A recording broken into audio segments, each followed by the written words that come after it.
بسم اللہ الرحمن الرحیم۔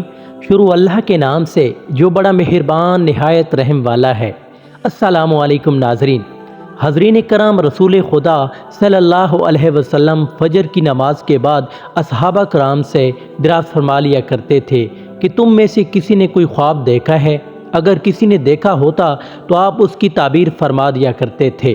چنانچہ ایک مرتبہ جب آپ صلی اللہ علیہ وسلم نے صحابہ سے دریافت فرمایا اور کسی نے بھی خواب کا تذکرہ نہ کیا تو رسول خدا نے ارشاد فرمایا کہ آج میں نے خواب دیکھا ہے کہ دو آدمی میرے پاس آئے ہیں جو میرا ہاتھ پکڑ کر مجھ کو ایک مقدس سرزمین کی طرف لے چلے ہیں۔ کیا دیکھتا ہوں کہ ایک شخص ہے وہاں بیٹھا ہوا ہے اور دوسرا ہاتھ میں زبور لے ہوئے کھڑے کھڑے اس بیٹھے ہوئے شخص کے قلعے چیر رہا ہے، اور جب ایک قلعہ گدی تک چیر جاتا ہے تو دوسرے قلعے کے ساتھ بھی یہی معاملہ ہوتا ہے، اور اتنی دیر میں اس کا پہلا قلعہ درست ہو جاتا ہے، مگر وہ شخص پھر اس کے ساتھ یہی عمل کرتا ہے۔ یہ دیکھ کر میں نے دریافت کیا کہ یہ آخر کیا بات ہے۔ وہ دونوں کہنے لگے، آگے چلیے۔ ہم آگے چلے تو ایک ایسا شخص پر سے گزر ہوا جو لیٹا ہوا ہے، اور دوسرا شخص اپنے ہاتھ میں ایک بھاری پتیل لیے ہے اور اس لیٹے ہوئے شخص کے سر کو نہایت بے دردی سے کچل رہا ہے۔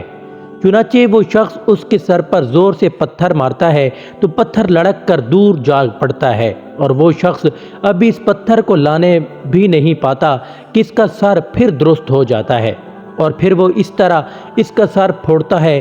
یہ ماجرا دیکھ کر میں نے دریافت کیا کہ یہ کیا قصہ ہے، تو وہ دونوں آدمی کہنے لگے، آگے چلیے۔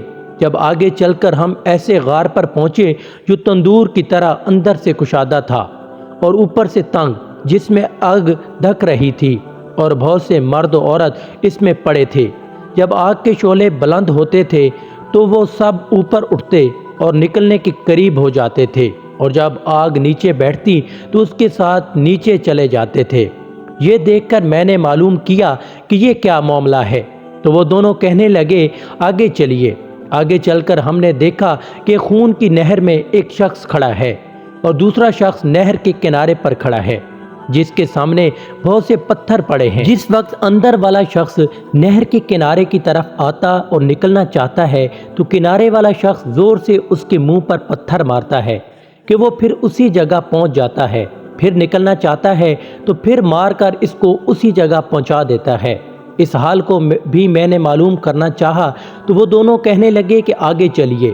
آگے چل کر ہم ایک ایسے سرسبز و شاداب باغ میں پہنچے جس میں ایک بڑے درخت کے نیچے ایک بوڑھا آدمی اور بہت سے بچے بیٹھے ہیں۔ اسی درخت کے قریب ایک اور شخص بیٹھا ہوا ہے جس کے سامنے آگ جل رہی ہے جس کو وہ دھوک رہا ہے۔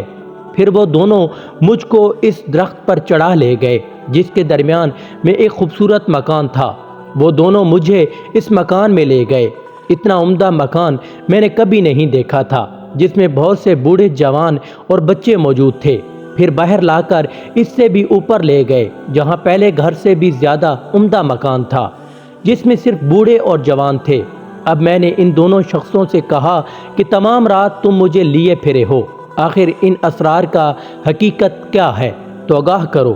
جب انہوں نے بتایا کہ جس شخص کے قلعے چیرے جا رہے تھے وہ جھوٹا شخص ہے جس کی جھوٹی باتیں دنیا میں مشہور ہو جاتی تھیں، قیامت تک وہ اسی سزا میں مبتلا رہے گا، اور جس کا سر پھوڑا جا رہا تھا وہ ایسا شخص ہے جس کو اللہ تعالیٰ نے علم قرآن عطا فرمایا، مگر رات کو غافل ہو کر سوتا رہتا اور دن کو اس پر عمل نہ کرتا تھا۔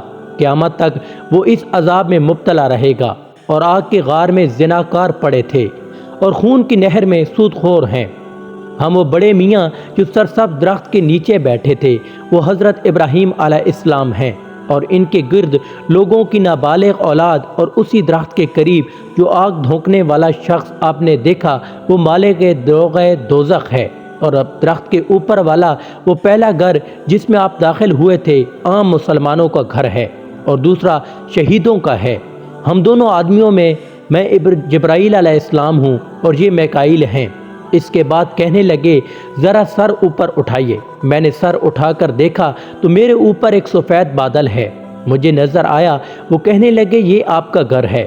اس پر میں نے کہا، تم مجھے چھوڑو، میں اپنے گھر میں داخل ہو جاؤں۔ اس پر انہوں نے کہا، نہیں، ابھی آپ کی عمر پوری نہیں ہوئی، اگر پوری ہو چکی ہوتی تو ابھی چلے جاتے ہیں۔ انبیاء کا خواب بھی وہی ہوتا ہے۔ اس سچی حکایت سے جھوٹی بے عملی یعنی قرآن پاک کا علم ہونے کے باوجود اس پر عمل نہ کرنا، نیز زنا کا سود خور کی سزاؤں کا حال نابالغوں، عام مسلمانوں اور عام شہداء کے درجات کا حال معلوم ہوا۔ اور اللہ تعالی ہم سب مسلمانوں کو ہر قسم کی برائیوں سے محفوظ رکھے۔